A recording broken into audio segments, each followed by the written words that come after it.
In this part of my candle masterclass, I'm going to be showing you how you can create your own floral pillar candles out of soy wax.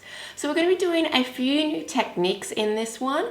I'm going to be showing you how you can do a double mold technique. I'm also going to be showing you how you can work with a metal molds and using wick pins instead of placing the wick in while the wax is setting, and also how you can combine flowers or any sort of natural item safely into a pillar candle.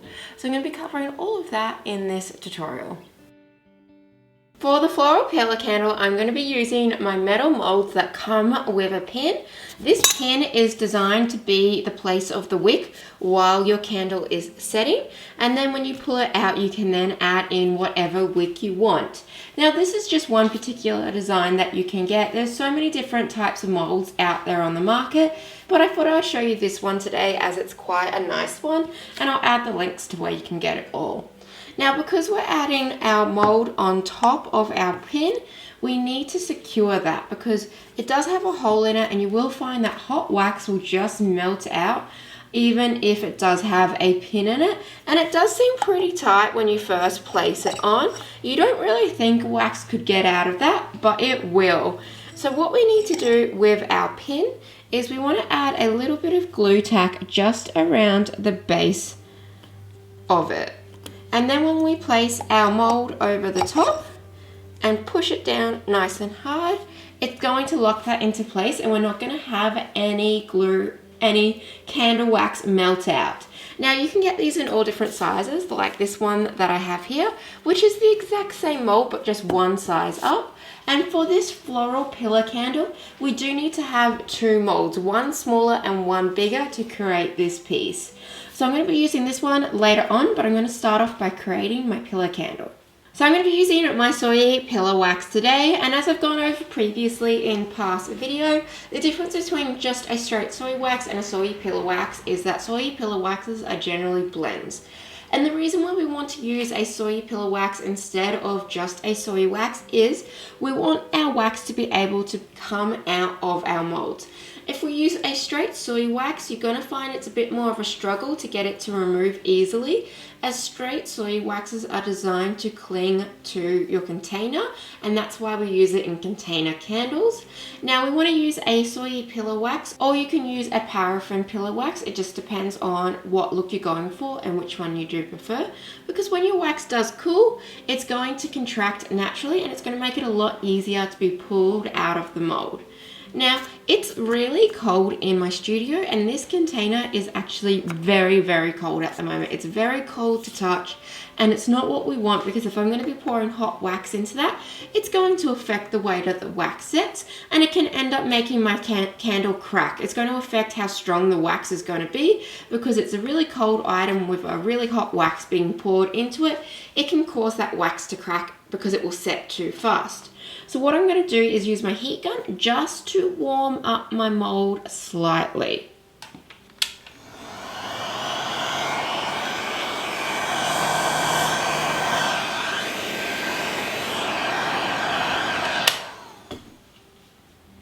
I don't want my mold to be hot. I don't want it to be too hot to touch. Now that just feels like it's nice and at room temperature, so we're not going to get that contrast of cold. You'll find that soy waxes will be more difficult to work with when it's really cold. So it's about 15 degrees in my studio, so this was quite cold, and it's going to affect the way that my wax works. Soy waxes will become very brittle in the cold, so you just want to make sure that if you are going to be using it in a mold, you want your hot wax to go into a room temperature mold. You don't want it to go into a really cold mold, because it's going to accelerate that and cause it to crack. So I've got my soy wax here ready to go, and I've just checked it, and it's at the perfect temperature.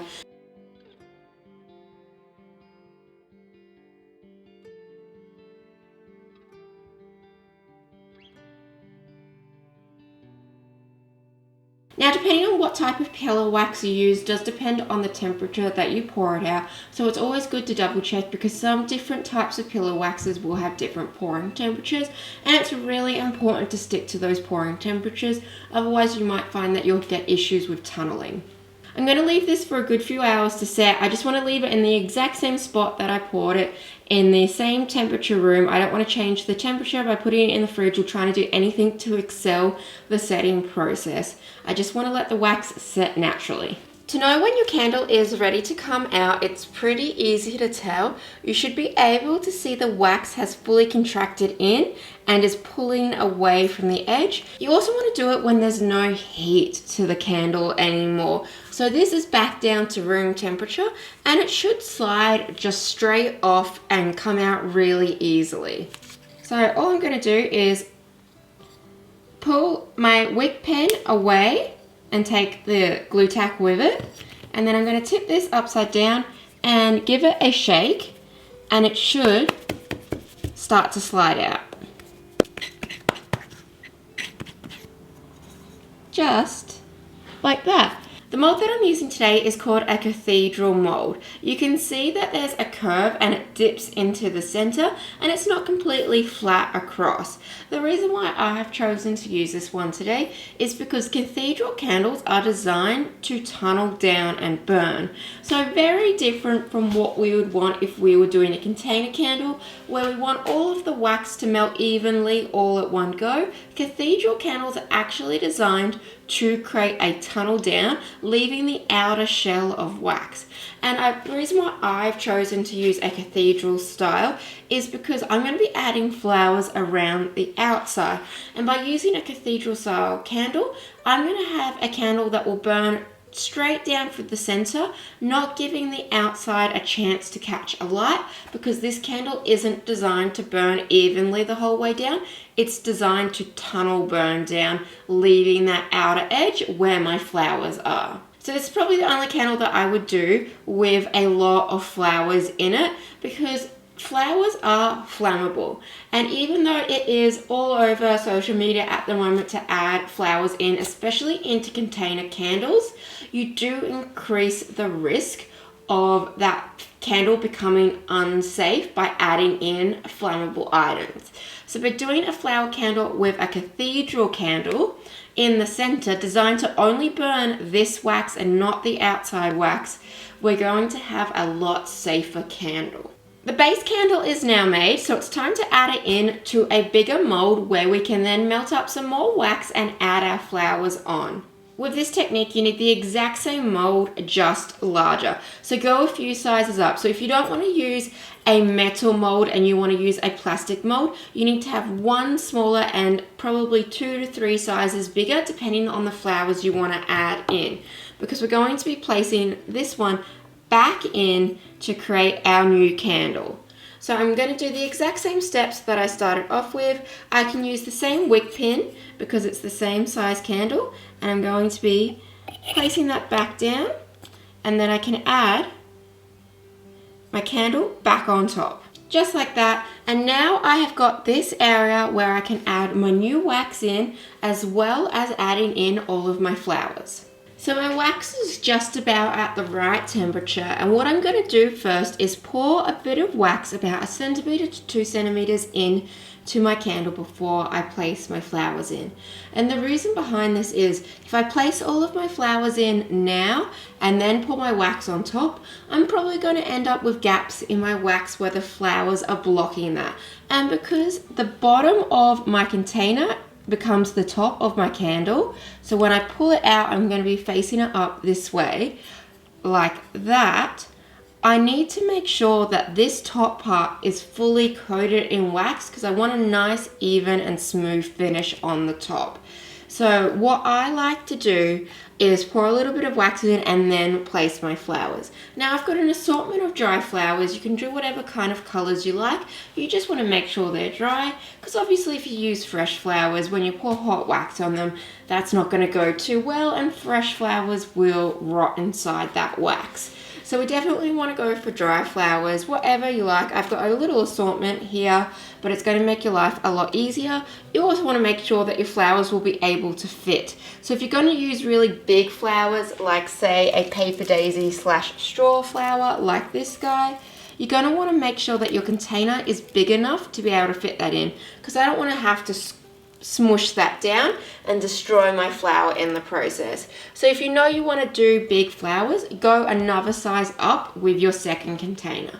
Now some people like to use clear containers like the plastic pillar containers that I have shown you before, and that's completely optional. They like to use it because it lets them see their flower placement. I just like to use these ones because they're cathedral shaped. So you can use either your metal pillar containers or you can use your plastic pillar containers. It's up to you. It's honestly whatever you prefer. My wax is now at the right temperature, so I'm just going to pour in the first part. About 1 centimeter to 2 centimeters up, and that just makes sure that I'm going to get a nice smooth top. If you wanted to as well, you could swirl it around to just give all of the sides a coating too in wax, so that way you don't have any little bits that don't get coated when you do add your flowers in.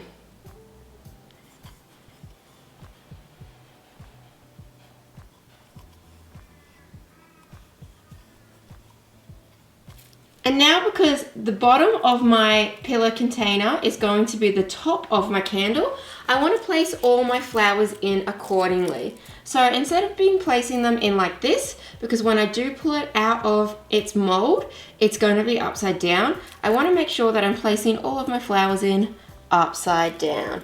Now that could change depending on the mold that you have. I'm just going to be pushing them all in until I'm happy with their placement.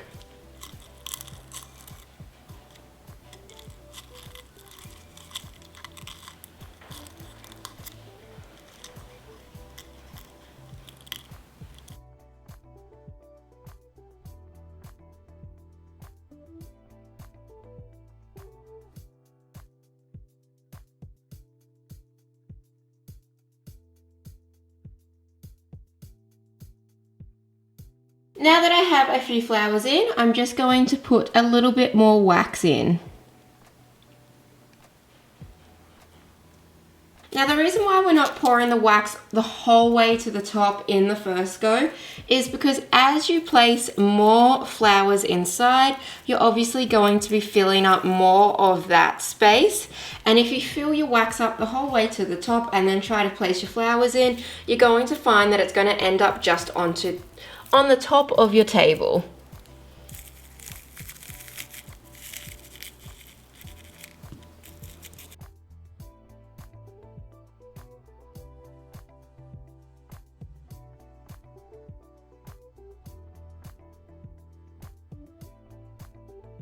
Before I pour the last layer of my wax, I'm just going to go across and trim off all of the bits that are sticking out. Now you don't have to get this part too perfect because we can fix it up later, but we just want to get all of this pretty much gone so it's nice and level with our container.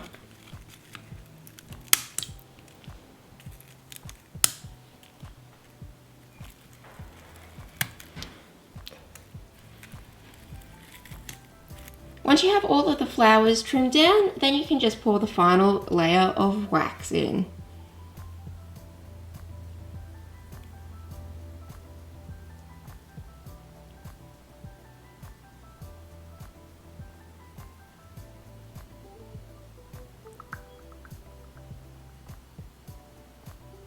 My floral candle has fully set and it's time to demold it.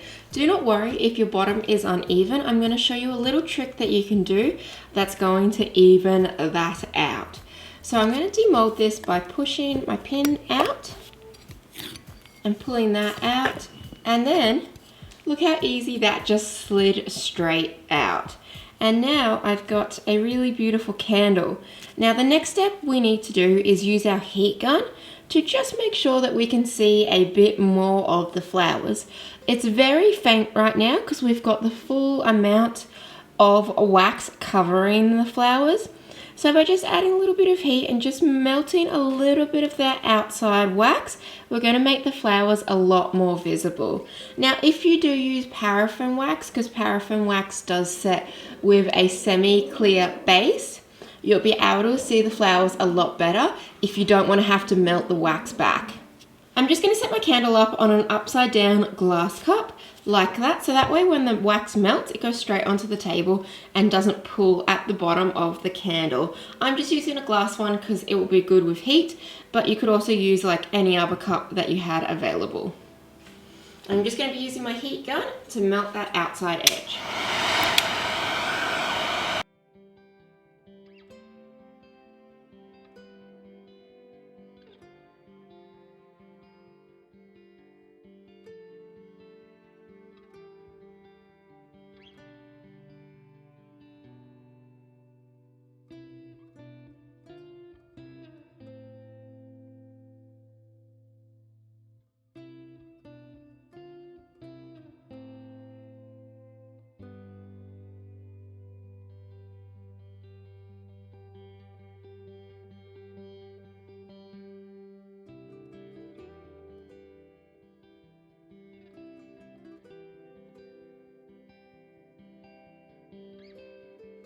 When you use your heat gun, you want to make sure that you're continuously moving it up and down to try to make sure that you're keeping where you melt as even as possible, as we don't want to have big dints on the side of our candle. Now, I'm only going to be burning back just enough that you can see the flowers coming through. It's up to you on how far you go, but now that we can tell that it's definitely a floral candle and we can see the beautiful flowers coming through, but we've still got that nice thickness there. So it's really up to you on your personal preference by how much you do melt back.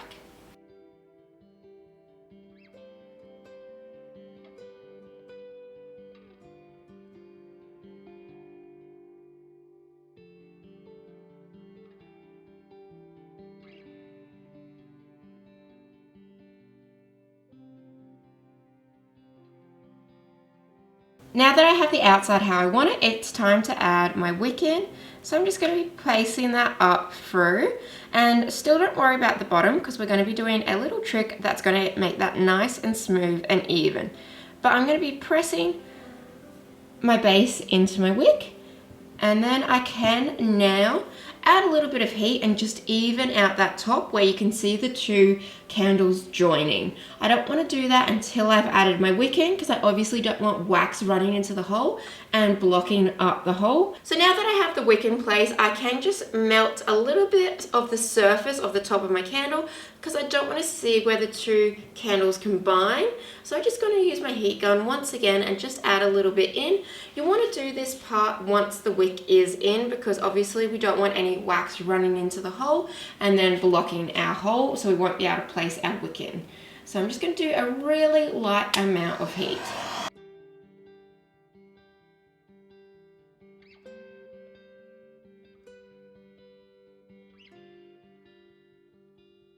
Now the top is even, and don't forget, because this mold is a cathedral candle, it is designed to tunnel down and melt just down through the center.